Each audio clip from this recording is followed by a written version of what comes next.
a unit-based training with some of our medical providers. There was a lunchtime training and an evening training.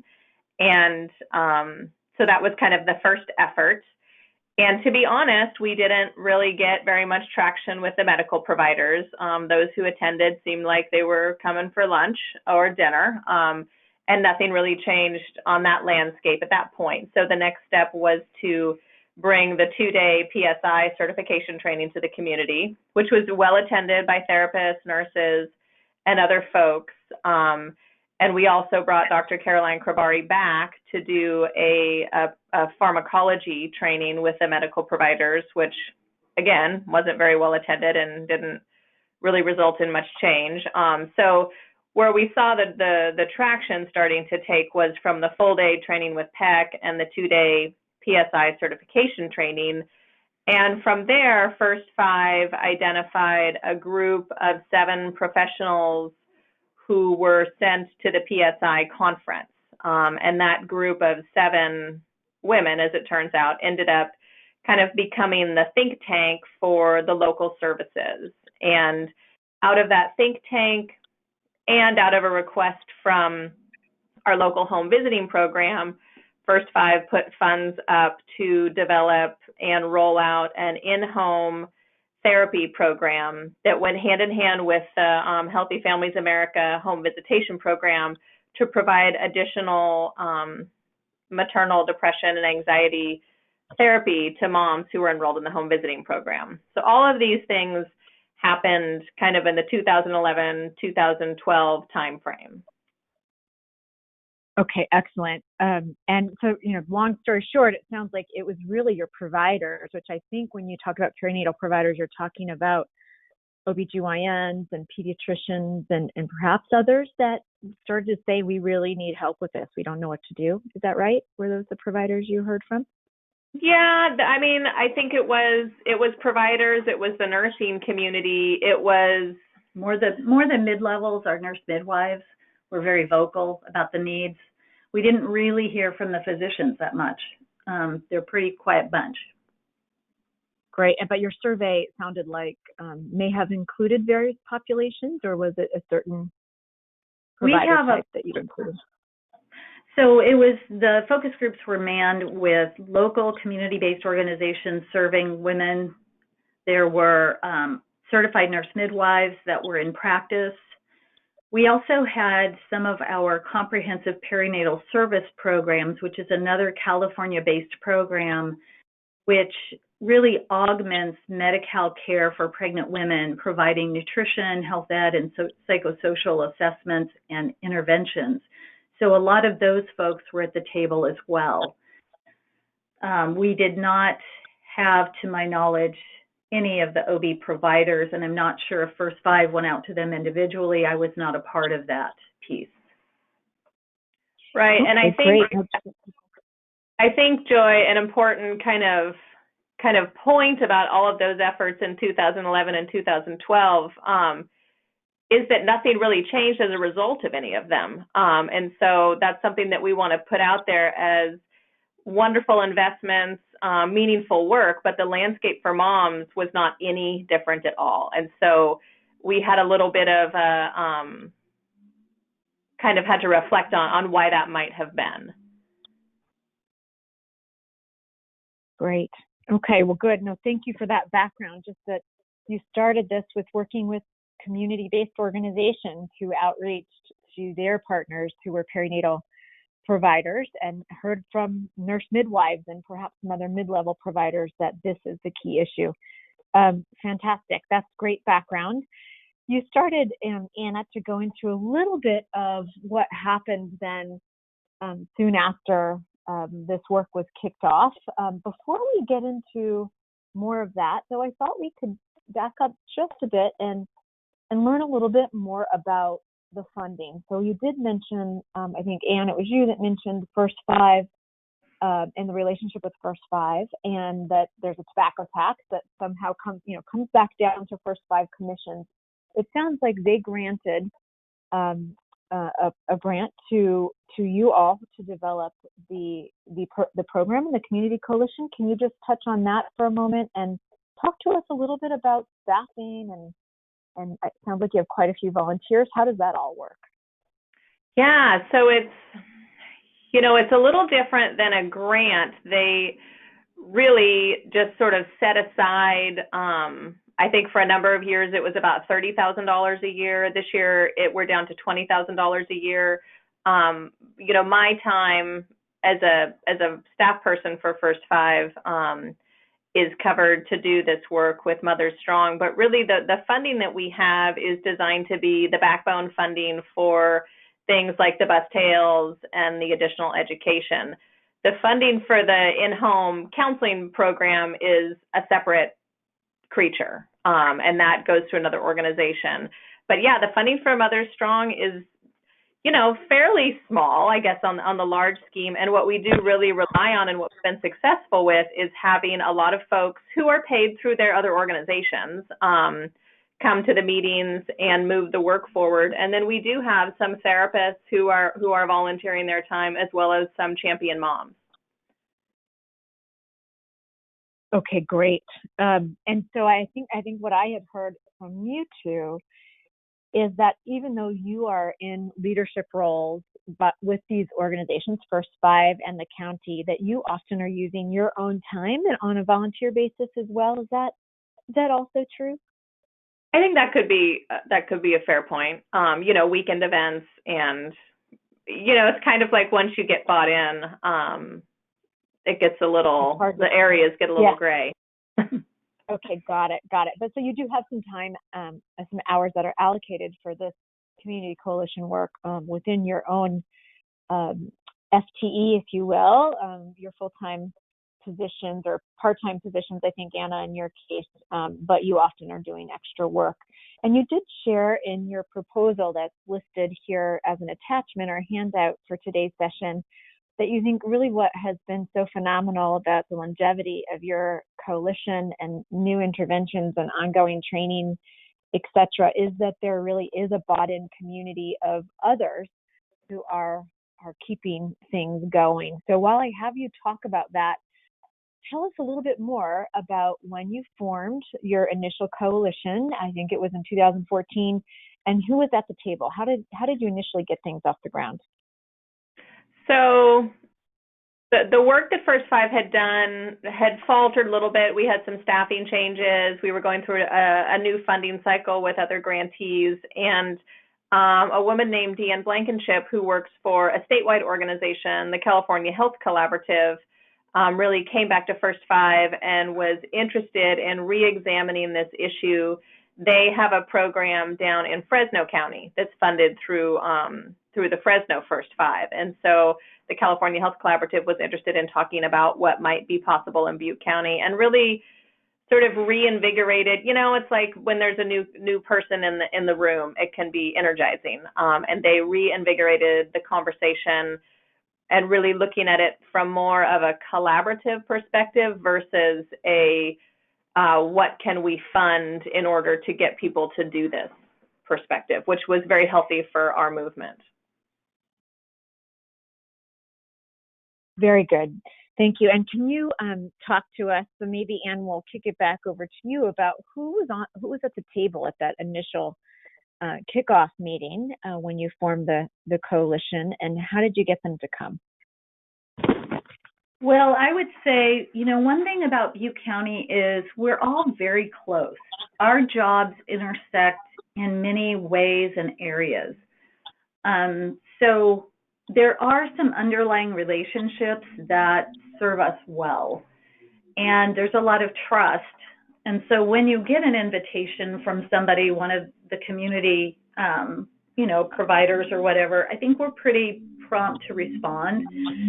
But the folks that were really part of this reinvigoration in 2014, some of our nonprofits, Northern Valley Catholic Social Services, which is the agency that contracts for Healthy Families America.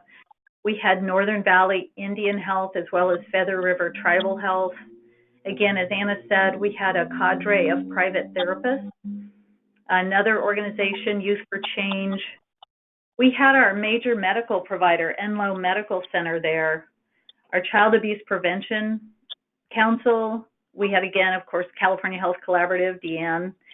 Another key player was Butte 211, and they have become really one of our very strong pillars of the work we've done.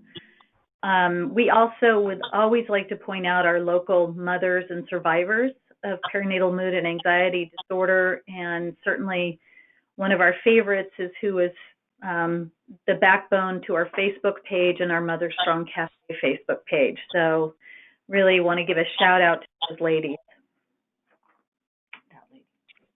Okay, super. So I'm hearing medical providers, including your largest medical center or maybe hospital system, therapists, your 211 information line with the county, community-based organizations, home visiting organizations, and tribal health programs. So that's really helpful. Thank you for giving us a flavor. So as folks on the line are thinking about forming their own community coalitions, like who they might think should be at the table, and do they have relationships with similar organizations now, or should they start to outreach and develop those relationships? So that's very helpful, and thank you.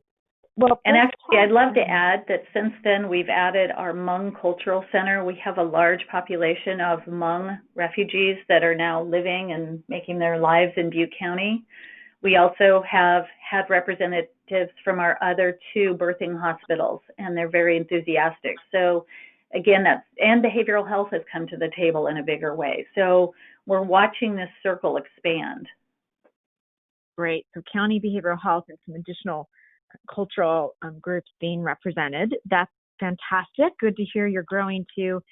Let's talk a little bit about, what you first did. I think we heard a little bit about, kind of our first instinct. I think all of us doing community-based work is to recognize, we know there's a shortage of providers. We know that people need to be trained, right? Or we wouldn't be hearing this as an opportunity. Why don't you, what I read in your program is that, you touched on this earlier, Anna, that you guys did bring a PSI 2-day training and a couple of speakers, including Peck Inman, a therapist that's well known in the maternal mental health space. Before we touch more on training, though, tell us a little bit about the survey that you did to learn who is prepared to screen and or treat for maternal mental health. I think you did issue a report around provider kind of needs assessment, where providers exist in the county. Tell us why you did that and how you did it. So again, kudos to Deanne Blankenship, who is not in our collaborative right now because of other work assignments, but we actually created work groups. We had an outreach and education work group. We had a professional education or professional outreach group. We also had a group on medication management, and then the heads of those groups form our steering committee. So that's a little bit about our work group model. But in the provider education group, we decided that it would be helpful to identify what is currently happening. So we crafted a survey that was able to be administered via SurveyMonkey, but you can also mail those out or print those out, and we actually hand delivered them to offices and created a pickup for them once they were completed. And I'm trying to look real quickly through this. We had 79 completed surveys. The majority came from Chico, followed by Paradise, which is our second largest population area, and then Oroville. So it just kind of fell along, I guess, our demographics in that regard. So pediatrics represented 46.8%, and OBGYN was about 27, 28%, and 15% from family practice. And so over half of the respondents said, over half said they actually did screen for PMAD, which was a little, we thought that was a little high, but that was good news. 52% who did not screen stated it was not in their scope of practice, which some of that may have been that they were the pediatricians and others that weren't quite sure how that fit yet. 80% did not prescribe antidepressant medications, and again, 73% because it was not in their scope of practice. And then 60% said they had not received any additional training in PMADS.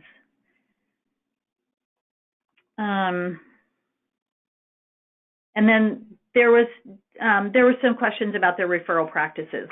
So again, that just gave us that baseline that there was a need for training. They were open to training. We were encouraged that screening was going on, but our overall sense was that the screening was rather informal, that there really wasn't the use of a standardized tool such as the Edinburgh. So with that being said, we went about creating a training to present to them, and we're able to deploy that.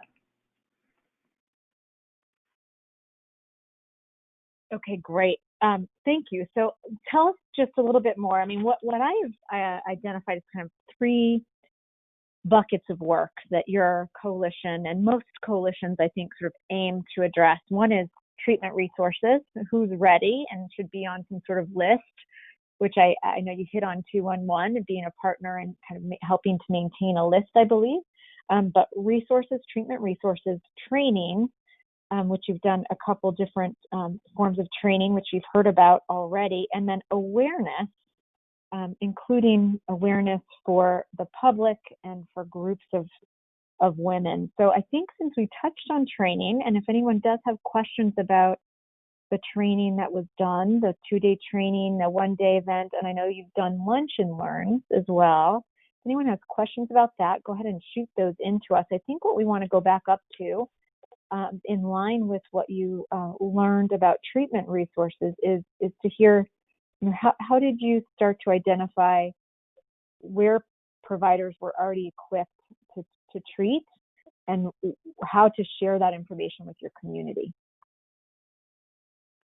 Well, we really learned a lot about what the providers were actually doing through the lunch and learn efforts, where we developed a standardized PowerPoint that was probably about half education around maternal mental health, and then half the logistics of how to refer moms to services, how to incorporate a screening regimen, how to ensure that that it was being done universally. And really from those conversations, I think, was where we started to gain the knowledge about what was truly happening and what providers really needed. And we did develop a follow-up survey for after the trainings to address, are there additional areas that the providers would like support with? And they certainly did identify a number of additional areas. You know, the providers in Butte County there's a lot of small shops. Even though we have a few hospital systems, they don't do a whole lot with clinics. And so it's really kind of going to these individual businesses. And that has been a challenge in developing universal efforts. I think some of our larger successes have been with the local children's clinic, which is run through the Native American health system, because they really have a larger handful of providers. But I'll tell you, Joy, it's been a challenge. It's an ongoing challenge, and I think it is for everyone to really identify kind of where the barriers are with providers and how to address those barriers. And I think that was one of the reasons why we wanted to really hit that awareness piece pretty hard, because we felt like we looked at how successful the pharmaceutical companies had been with that direct-to-consumer marketing ploy, and really felt like moms were asking for services, then the providers would be far more motivated to increase their education around how to provide those services. That's a great point. And I think so many of us in this space find that we're in that sort of catch-22, that you want to build up services, you know, at the same time, or hopefully before you spread a lot of awareness and ask women to speak up. But it sounds like, you know, is sort of a fine point, and it's a great point, is that sometimes moms have to be the lever to really move providers into action. So such a great point. I think we're going to stop here. We heard a little bit about training. and about treatment resources and identification of providers who are treating and other services available in the community.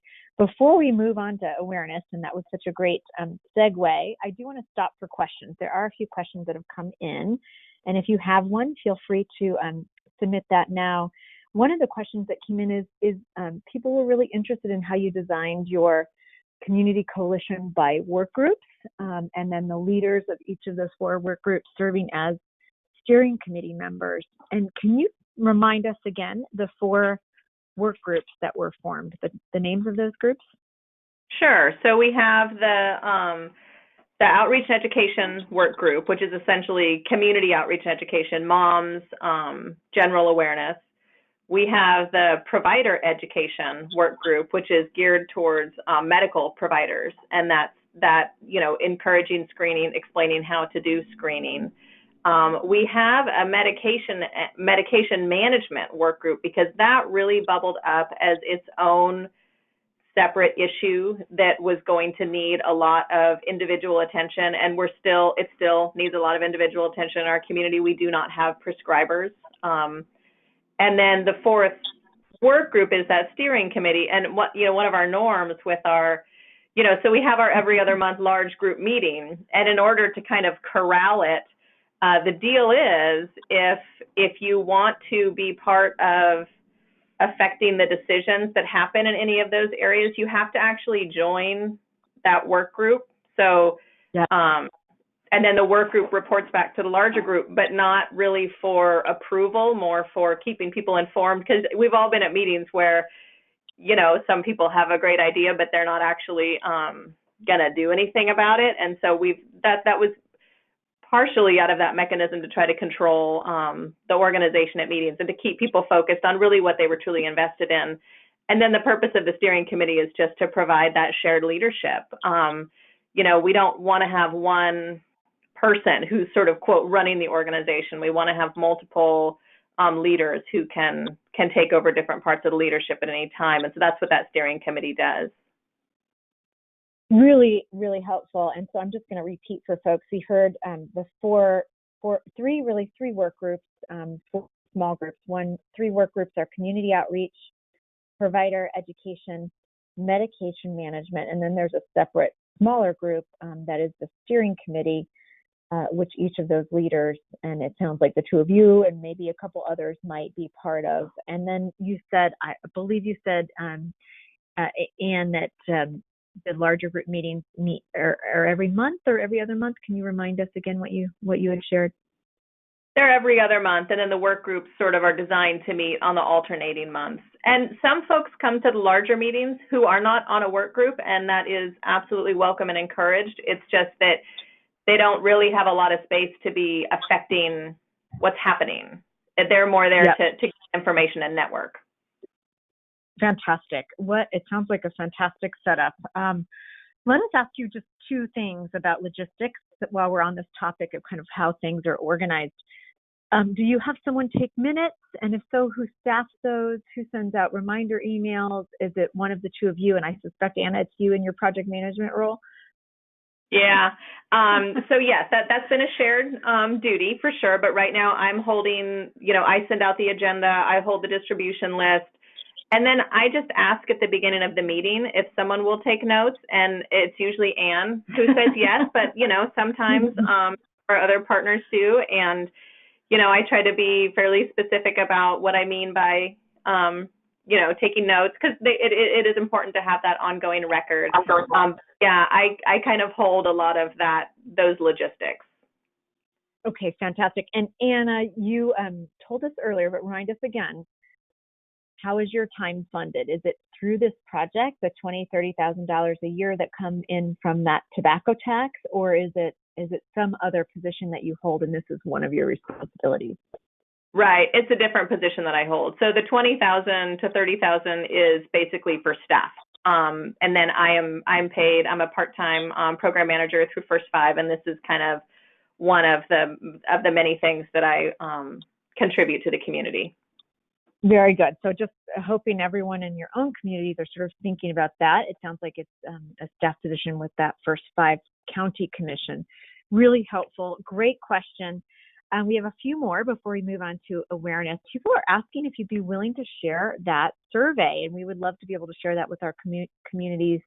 The SurveyMonkey survey that went out through email, and then also it's distributed to perinatal providers and OBGYN offices, etc. Thoughts on making that available to us, and we can share it with attendees today? Absolutely. And we also did do a post survey to find out what changes we made, and so we can share that as well. Fantastic. It sounds great. Excellent. We've got one more question that came in about the training. And let's talk just a little bit. And Tracy, I think this question came in from you in Denver, and Tracy has been interested in doing some community-based coalition work in Denver for quite some time. And I'm glad you're on today, Tracy. Tell us a little bit about the training, Ann and Anna, that you did. Again, we know about this PSI. I think most people know about the PSI 2-day training and what Peck Inman did kind of in person, that those are in-person events. But tell us maybe about the lunch and learns, and did you do any other kind of web-based training with your community? Anything else that you can share? And how did you get people to show up for those lunch and learns? So we did a very, very aggressive, probably 4-month push on this. First of all, one of our licensed clinical social workers came up with the base of the training. She talks about what are the PMADs. So we go through depression, anxiety, OCD, PTSD, psychosis, all of those things, talk about the prevalence, what would you look for in a mom, what are some of the things that are going on behind the scenes with mom potentially. So really trying to get out that understanding that we're not just talking about depression here. We then go into how to use the Edinburgh, and we have a triage tool that really talks about the different scores, with 10 being our cutoff for now we have someone who needs some services. We wove into that training how to access our single point of navigation, which is 211, and either through their website, which again hosts the Mother Strong webpage, which lists all of our services as well, or all the services that are available in Butte County, as well as PSI, all of their wonderful services, and other online venues where moms can get information and help. We also gave each provider office a set of materials, one of which was a pocket card that has the PSI number on it.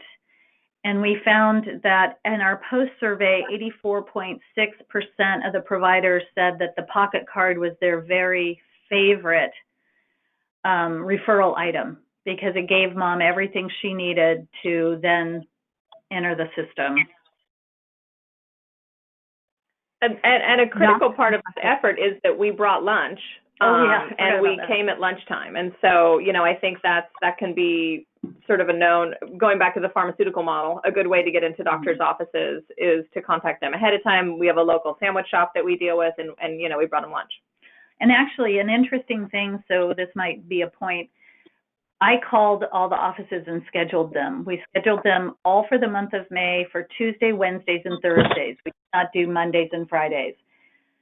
The next year, we had some interns and others try to initiate phone calls, and it was really interesting. Nobody really took the bait on those. And so it seemed like someone who was known in the community or, in that perinatal provider network had much more success in scheduling the luncheons and then coming. We actually came to their office with the lunch, with the PowerPoint, with the materials, and left them with everything they needed. So it was it was designed for them to not have to put out much effort to receive the training. Another fantastic question. Thank you, Tracy, for asking that. I have some follow-up questions. I just want to summarize what I heard first.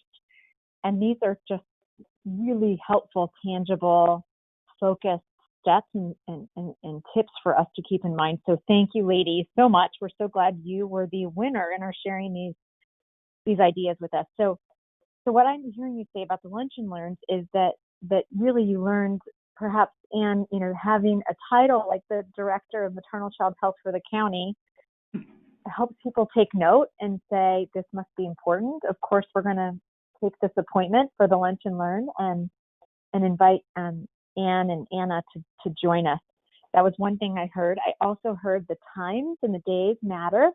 It sounds like you tried to do a big push in May, maybe because of Maternal Mental Health Awareness Month, and that you knew Mondays and Fridays were just not a good idea. And Anna, I think it was you that said, again, looking to the success of the pharma industry, bringing lunch and makes a difference, and it's not too much of an investment, but a wise use of time. And the last thing I heard from you was the pocket card made it really easy for providers to give something to patients, help them feel like they're contributing in some way. Before we move off those topics, and I do want to tell people there is a downloadable pocket card on the 2020mom.org website, and Anne and Anna, we would love to get your pocket card as well, and we can compare the two and maybe come up with something that works well that will be available free of charge to all of you on the line and anyone else who finds it on the website. So Stacy, I know you're on and can make note of the pocket card as well. But it makes me realize that one of the questions and one of the groups that you formed, and one of our big barriers with prescribers, OBGYNs, right, and PCPs in particular, is that they need support prescribing and knowing what to prescribe during pregnancy and lactation. And this is a real big barrier, that if they don't know what to do for drug therapy, they don't want to screen at all and open Pandora's box and not know how to help these moms. So before we move into awareness, we're going to put that off just a minute again. We'll circle back to that third work group you mentioned, which was medication management, and tell us a little bit about that group and how it fed into resources for providers and perhaps this Lunch and Learn training. Sure. So we have a couple of mid-levels in the county, and one doctor of nursing who did her doctorate project on this. So that was really helpful because she is a prescriber at one of the maternal clinics associated with Enloe Hospital. And there's another mid-level prescriber up on the Ridge. Other than that, we really struggle in Butte County with psychiatrists. We just don't have very many. And those that we do have are just completely slammed. And, our county system has not been a resource for these moms who are not meeting what the county considers to be, this high necessity of folks with really extreme mental health issues. And so all along, that work group continues to be pursuing, and sometimes in a circular fashion, trying to figure out how we're going to get some resolution on this. And I will say recently, I think it was last week, they got in with a local therapy group that does have a psychiatrist, and we're finally starting to see a light at the end of the tunnel with maybe somebody who would be interested in taking on some of this prescribing responsibility.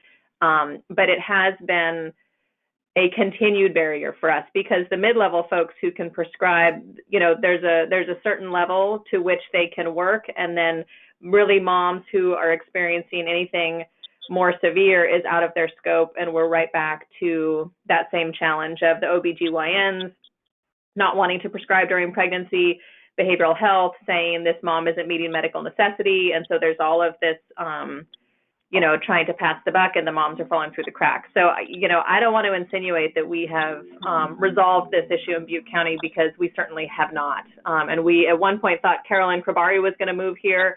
That was going to be the solution to all of our problems. So basically, we would like to have someone move here. That's our plan. Yeah. So I bet a few of you on the line, if you were to look at the HRSA report, if you do a Google search for HRSA, HRSA, and I think I have the acronym right. Someone check me on that.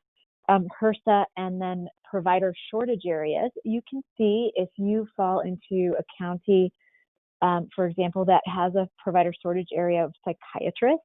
There's various provider types that you can check on. And we know in California, there are very, very few, here in California, we are just behind, California has the highest number of shortage areas for psychiatry. Texas is right behind us. And then I think one other state is in the top 3 there, a small state that you wouldn't expect. And so we know all of you have shortage areas, and we're all dealing with that. We also say there are super shortages of psychiatrists with background and interest in treating and keeping up with all of the evolving research in maternal mental health and what's safe to prescribe during pregnancy and lactation. So thank you for sharing that it's not solved for. Let me ask you one more question. The model that people really are looking to solve for this shortage is telepsychiatry, and perhaps a telepsychiatry provider-to-provider consult line. And perhaps that line would also be available to even schedule, ideally, right, face-to-face appointments for those patients that really need the help and perhaps are not able to access the help through county mental health programs because they don't have a severe mental illness but do need a cocktail or have a bipolar disorder that needs to be treated immediately. So thoughts on telepsychiatry before we move on? Well, is that your...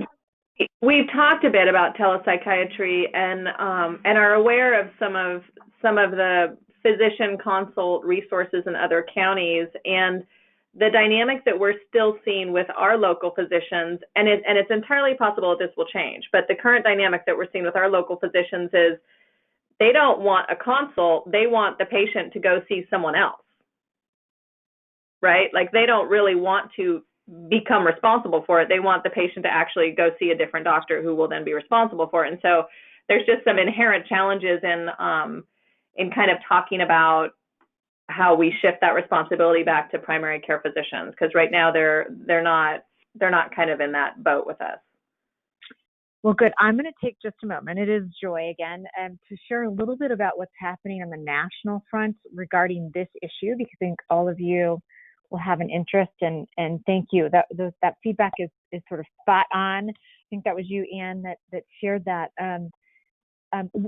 We issued here in California using a model very similar to the community coalition model that Anne and Anna have adopted in Butte County to run a statewide commission to address maternal mental health.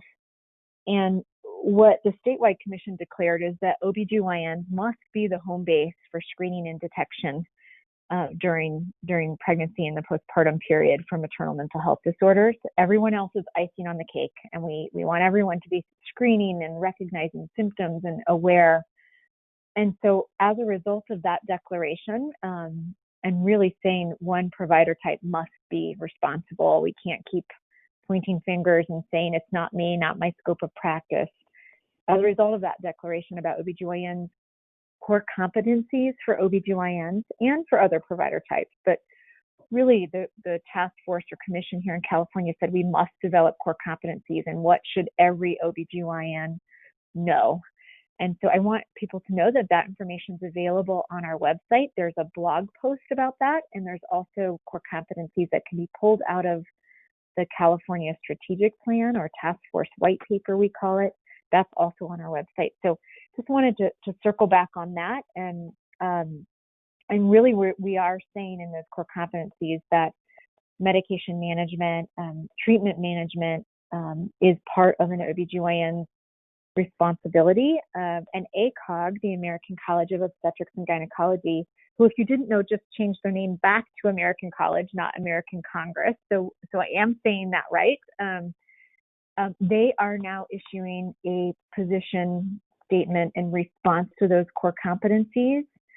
I'm also on their expert work group developing tools for OBGYN. So just want people to know that great things are in the works there, and you're spot on. And, that's what we hear too is, that's not why I went to school. It's not really in my scope of practice to prescribe. And I think there's some acknowledgement that because of shortages, we really do need to rely on OBGYNs to manage these cases. And when there's a complex need, we have to have support available to them. And that can be in the form of a telepsych consult. So much more work to do, but there does seem to be some recognition that that's the path forward. Well, thank you for that. I have one more question, and then we're going to move on to awareness. And we are scheduled for another half hour. We may not take the full half hour, but we'll take just a few more minutes to answer these questions. So people are saying, by the way, that you are amazing. And we do want to hear, we know, Anne, that you are a nurse, an RN. Anna, I kind of botched your introduction and we forgot to circle back on your credentials. Do you mind just sharing what your background is? Do you have a clinical degree?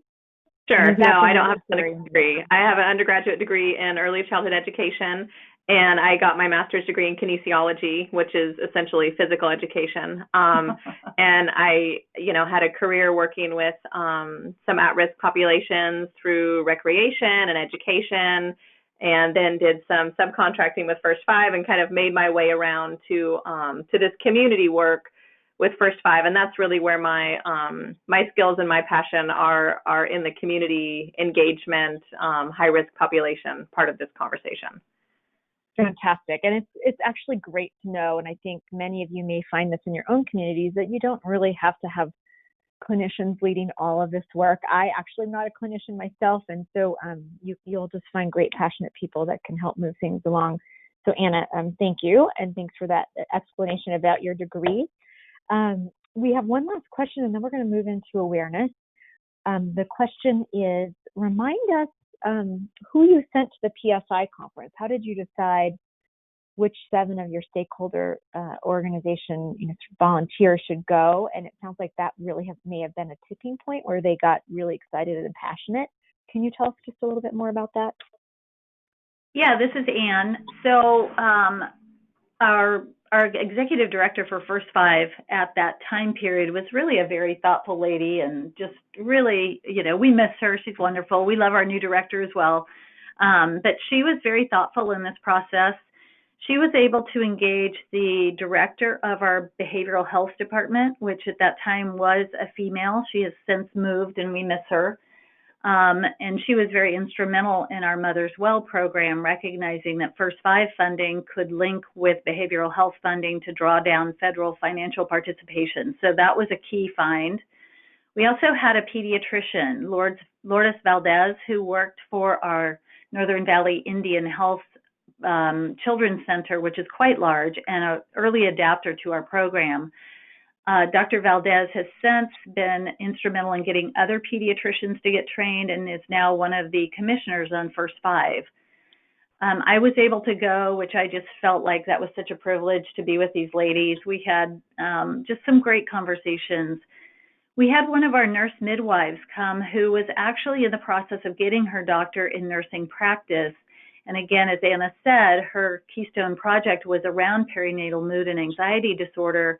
She created a program using our FQHC in Paradise to create some home visiting and some treatment for women. So she was very instrumental in starting some of that early treatment service. We also had a person from First Five, an analyst, Liz Griffin, who's no longer with First Five.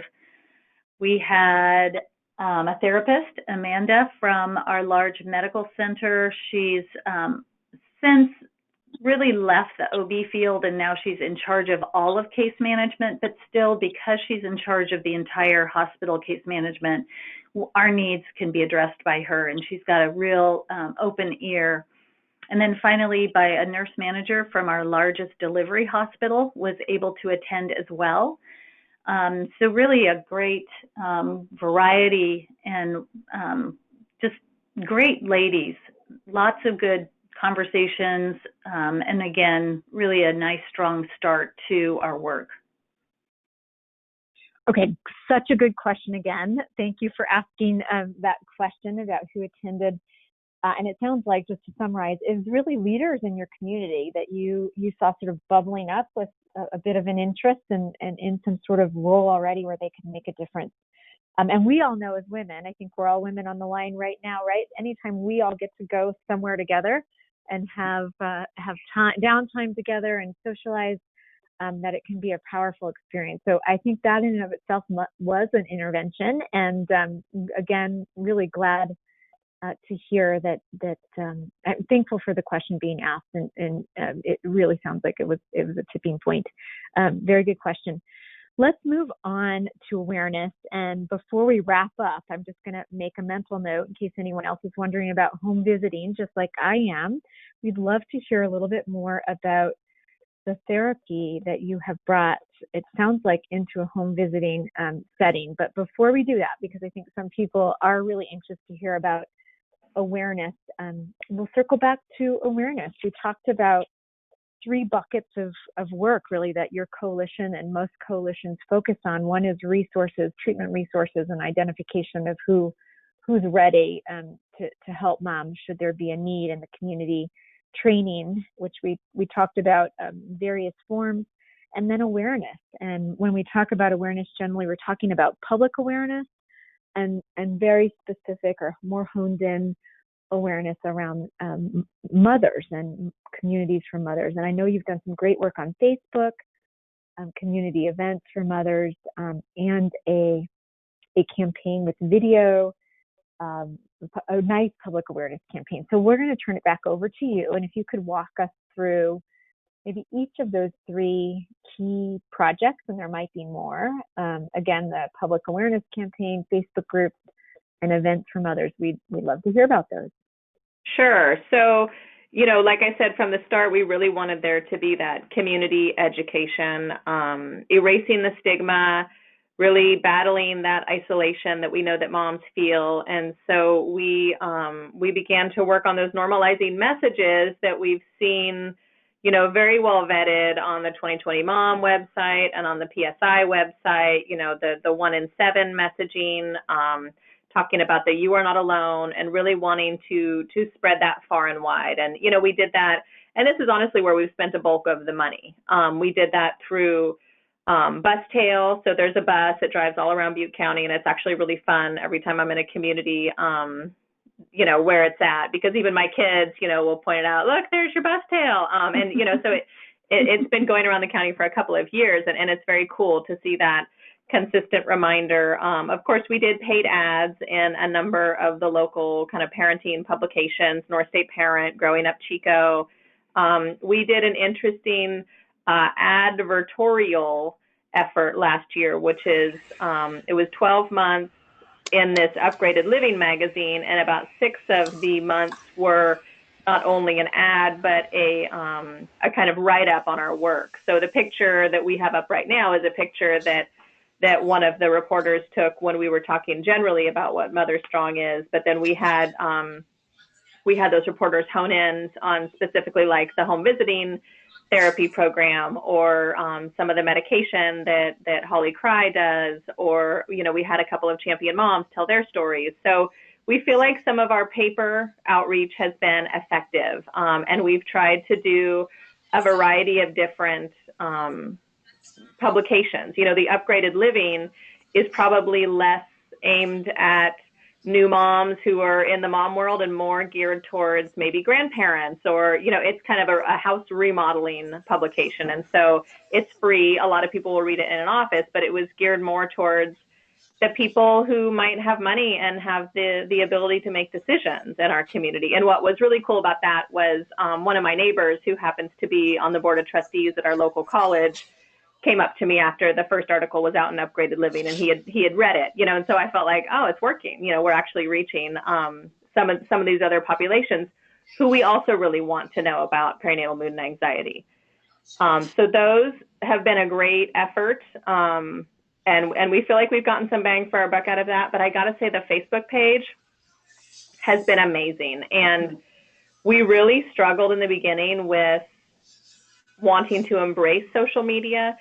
Being a group of county employees, it's fraught with challenges for who will do that, how we will hold that up, who can get permission to do that on their county server. There's some logistical challenges, and that's really where our champion mom came in and was amazing. And she actually holds up the Facebook work. Several of us are administrators, including one of our licensed clinical social workers who you see there in the middle of the photo, Gail Garcia. So that's wonderful to have her there on the Facebook page, and the Mom Cafe, which is a closed group, just to kind of be keeping an eye on if some issues arise, that we have the ability to have an appropriate response. But Facebook has been incredible, and we were able to support the launch of the Facebook in working with some student groups. In Chico, we have a state university, and they have a group of PR, marketing, graphic design folks who have helped us along the way for pretty cheap to be able to launch our graphic, develop some of our images, and then help teach us how to do social media, because we, as it turned out, as a collective, we're not particularly skilled in that area. So it's been a great learning process, but we really feel like the Facebook page has been such a huge asset. And then the third piece, the events for moms, has been a really fun and evolving part of this work. The first year we did a big event in the Chico community, had some speakers come, had someone from 2020 Mom come. It was fantastic. The next year we did a little bit smaller event in our Oroville community, which is a much more disenfranchised community, and we were able to provide childcare, provide transportation, again, some inspiration, some raffle prizes, just that educational and support piece for mom. Last year we did a walk, so trying to focus on the outdoor activities. So each year we do a slightly different event for moms, but we do feel like it's a really critical part of including moms, supporting moms, and just recognizing that all moms, whether they are experiencing maternal mental health, are a really critical part of this conversation. And I would just like to interject that one of our key components of Mother Strong is we want everything that we do to be sustainable. We are not funding direct services because, again, as the money runs out, so does the direct service. And one of our local birth hospitals has picked up the Mother Strong Walk and will be repeating that this May. We will, of course, be behind them to support that move, but if the hospital picks it up and that becomes an annual event, that's a win, big win. Oh, fantastic. That's great. I want to stay on that point. And again, we'll invite folks who are on the line, the 22 of you, to submit questions if you have them. I have a couple myself. And I'd love for you to, well, let me summarize. I like to do this just to make sure I'm getting things correct.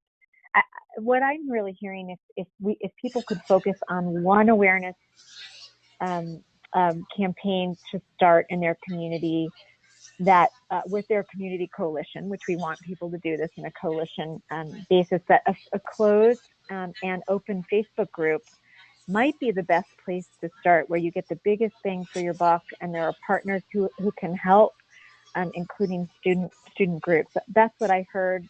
The outdoor and in-person events are important well, and they're partners with that. And the bus tails, which I've not actually heard that name before, but it makes a lot of sense, has been a impactful way to reach the community as well, and probably earmarking some of that $20,000 a year for that.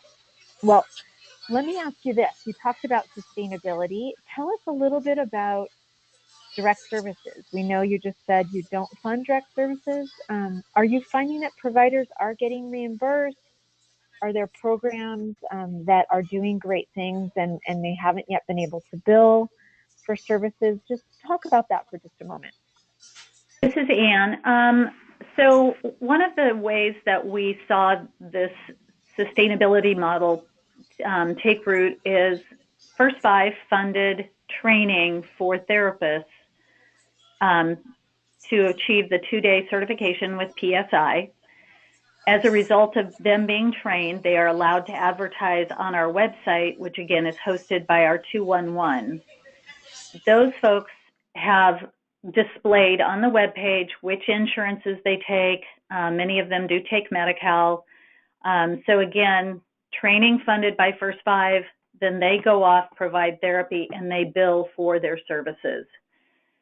We also, through really the advocacy of one of our coalition members have found that our largest OB provider, which is now 3 full offices, and then really a 4th pod that is part of a FQHC lookalike, they have taken on screening. So they do universal screening now.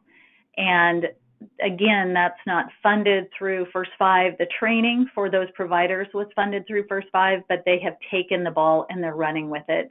And there are many other providers doing that as well. So again, that's one of those sustainability models. We did mention earlier that the Mother's Well program was partially funded through First Five. Again, that's not part of our Mother Strong funding. That is a separate program funded by First Five as one of their initiatives. So it's not that there aren't direct services out there. One of the things we have found about the Mother's Well program is as tobacco taxes decrease, First Five coffers are decreasing.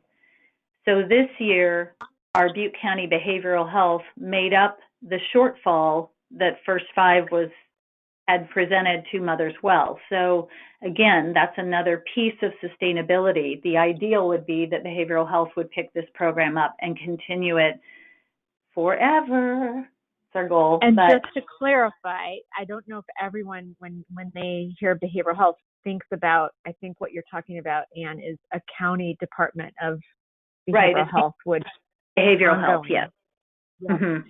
Yep. Great. And would you imagine that if and when, let's hope and not hope, right? We don't want people to smoke, but we also want you to have funding. But if coffers were dried up, as you stated, and this had to go away eventually, do you hope that the coalition aspect would remain a part of mental health and their work, or do you think maybe that wouldn't be necessary because there's just some certain things that could be maintained? I think I know the answer, but I want to hear what you have to say without leading you too much. I think that the coalition is becoming rooted enough in the work that we do that it will remain. And Anne and I have been talking about sort of succession planning, how to look down the road for leadership. I do not think that our county behavioral health department is going to lead this, but I do think that it's possible that they would fund the Mother's Well home visiting therapy program in its entirety, because they do have a need to fund some 0 to 5 programs, and this is a nice one that's already been shown to work. I mean, they have great data coming out of that program. And I also think that it's interesting, as we have gotten our name out there more, we've started to be approached by groups like the Seroptimists who are interested in hearing about what we're doing. And so I think if we can keep momentum going, we can potentially, garner some other local support. I think that there are so many local groups who do really want to provide funding and support to efforts and maybe just haven't been given the pathway. And because our program is relatively inexpensive, since we're not paying for staffing, a donation of $5,000 by the Seroptimists, we could really make that go pretty far. And so I think that that's one of the gifts of not being a super funded program from the beginning, where no staff is being funded. There's a lot of flexibility with being able to do with less. Great. Thank you for that. I'm going to pause and just ask those of you who are on the line, there's 22 of you on right now, can you let us know if you're already running a community coalition, or if you really want to, who your partners might be? I want to hear about that myself, and we'll pick a couple of those just to share with everyone on the line. And while we're hearing your feedback, we do want to close out. We'll take questions as well, but want to close out with hearing more about your home visiting program, or support in your home visiting programs that already exist in your community. We know that there are, I think, 15 different flavors. That might be overstating it a bit, but quite a few different types of home visiting programs that happen across the U.S. And every community might have slightly different home visiting program, but that we all have them. And what have you done with your home visiting programs and bringing treatment, or at least diagnosis, in those settings to home visiting? Well, this is Anna. I can speak to that. First Five began funding the Healthy Families America, which is the evidence-based home visiting model. We refer to it locally as Butte Baby Steps, back in 2009. And within the first couple of years, the leadership from that program came back to First Five and said, it's going great, and there's some mental health challenges that are outside of the scope of our paraprofessional home visitors, and really around maternal mental health and the impact on child bonding. And so First Five at that point wanted to develop supports. And at that point, it was really just for the HFA home visiting program. It was designed to augment those services, and contracted with some therapists to provide the therapy, but really felt like it was critical to take it to the moms, because we know that that is such a huge challenge for new moms to get to therapy. And so that was the beginning of that partnership with behavioral health. It has evolved over the years where it is not restricted only to moms who are involved in Butte Baby Steps. Any mom can access that service as long as she has Medi-Cal. And you know, in looking back, it's interesting because the Moving Beyond Depression model is very similar to what we have been doing here in Butte County for some time. And we feel like that home visitation piece is critical, but we also do want to caution that, you know, without the support of trained licensed therapists, sometimes these mental health challenges can quickly go beyond the scope of what a home visitor is trained to do, and really wanting to have a sensitivity to that in every community, whether it's parents as teachers, teenage pregnant and parenting, all of the different models, just that awareness of how common this is and how important it is to get professional assistance. Well, just a big kudos to your county for recognizing that it may be, you know, fairly simple to bring therapists in-house to do therapy in the home. It hasn't happened in many counties yet in the United States, and we want to learn more about that from you. We've got a few others that are doing this outside of a program that's for sale. Which, if anyone's interested in what that program is, let me know. Where they kind of train therapists and train them into bringing them in-house. But some counties are doing this on their own, and we think that's okay too. And we want to lift up those models. So let me just pause and see what other questions are coming in. I did just see an email from someone who said, thank you so much. That came into my personal email, not even on question and answer. So I just want to tell you that people are finding this extremely helpful. So I'm taking a couple questions quickly here. So we do have someone on the webinar today from Austin with the Central Texas Perinatal Coalition, who is talking also about their home visiting model. That's fantastic. And just again, a reminder to folks that we have invited all of you who are on the line to let us know if you are already part of some sort of coalition that was formed just to address maternal mental health, or maybe it's an existing coalition that we wanted to hear about that. And great. So the home visiting program is through Any Baby Can in Austin. And I think we've heard about your program before, and we want to hear about that in another webinar too. So Stacy, I know you're on the line. If you can take down anybabycan.org from Facebook or from the webinar today, that would be great. Thanks, Diane. And let me see if there are any other folks that have made comments on this or are asking questions. So a few more comments that came in.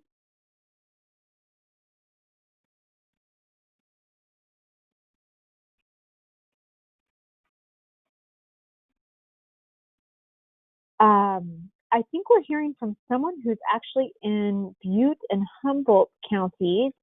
What I'm going to ask you to do, if you have a specific question about who's available to screen and treat in your community, you can email me directly. Postpartum Support International also maintains a list, or maintains the list, I should say. But if I'm misunderstanding your question, you can email me directly, joy@2020mom.org. joy@2020mom.org. And then let's see, there's just one more question that's here. people are reminding us, which I thank you again. I love these questions and comments. May is Maternal Mental Health Awareness Month, so it's a great time to start something off your own community coalition.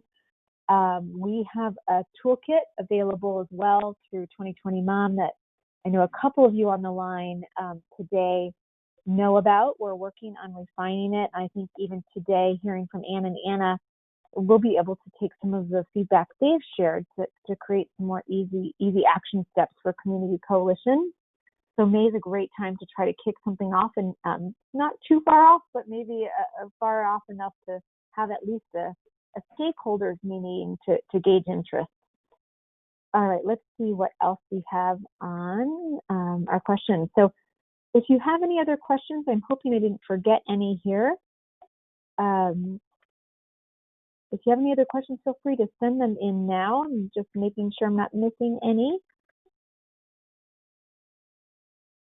I just will acknowledge that there is an occupational therapist who made some comments, and we're recognizing that field of occupational therapy is kind of up and coming and supporting maternal mental health. So thank you for your leadership and comments.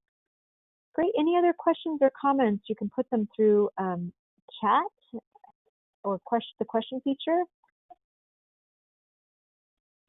There's another community here in California where Butte County is located that is talking about a volunteer home visiting program. It's not therapists that go in home, but volunteers that do peer work, it sounds like. And thank you so much for reminding us about that. I remember hearing about your program, and please email me to give me more information, because we'd like to share that with everyone more widely about how that peer support program works in an in-home setting. And everyone is right to be focused on how do we get these services to moms in the easiest way possible, and in-home is often the answer.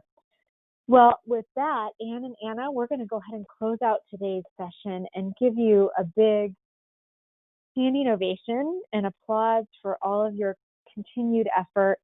We talked earlier about, is there really a secret sauce to this work? And you really so eloquently said it's really just persistence. That's the secret sauce. And you've done it, and you're doing great work, and it's never easy. And we just want to applaud you and say thank you and congratulations on receiving Innovation Award for Community Maternal Mental Health. Thank you so much. Well, thank you, Joy. It's such an honor to be part of this important conversation. Absolutely, and thanks to the Zona Foundation for providing the award as well. That was wonderful. Super. Well, we will pass on the thank you to them. We talk to them often and let them know that people are finding the webinars helpful. And again, we would love for you to spread the word if there's others in your community that you want to do this work with, community-based coalition work. We will have this webinar up shortly. You will also all get, those attending live, a recording of today's session and can forward that on as well. So thanks so much, everyone. Stay in touch. Lots of great, exciting things happening in the field of maternal mental health. And on that note, I'm just going to say, if you haven't seen it yet, check out the Jessica Porton story on Facebook, because her story is taking the field of maternal mental health places that we never thought were possible on such a short timeline. So take a look at Jessica Porton's work. There's some information on our website about that. And again, thank you to all of you for your interest in this important work, and especially to you, Ann and Anna, for your leadership in developing a great program in Butte County. Thanks, everyone. Thank you, Joy. Thank you.